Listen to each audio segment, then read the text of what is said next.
Гемиџиите запловија по водите на реката Вардар. Започна 19-тата Вардарска регата Гемиџи. Околу 70 учесници заминаа на 4-дневно пловење и заедничко дружење. Годинава им се придружија и пријатели од соседна Србија.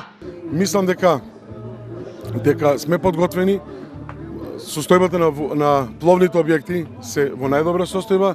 Повторно и оваа година обележението на регатата Гемиџијата повторно запловува.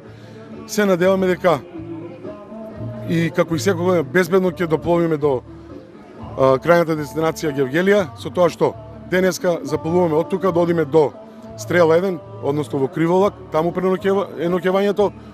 Втората етапа е Криволак Демиркапија, третата етапа Демиркапија Марвинци и четвртата етапа Марвинци Гевгелија со прием на граначалникот господин Иван Франков на граначалникот на Гевгелија. И годинава како и претходно ќе се плови во 4 етапи. Учесниците очекуваат мирни води и велат дека се подготвени безбедно да стигнат до крајната цел во Гевгелија.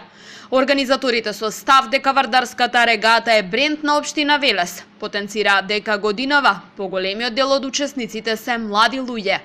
За кратко само ќе се вратиме и ќе се подсетиме и во Велес ќе провладее, односно ќе прошета духот на некогашниот Велес низ годините пред 100 години во крајот на 19 век, кога Велес бил еден голем трговски центар и најголем дел од трговијата со Солун и со другите турски градови се одвивало точно преку гемиите и караваните. Една од целите на Вардарската регата Гемиџи е развивање и промоција на транзитниот туризам во Вардарскиот регион, но и промоција на економската страна на регионот.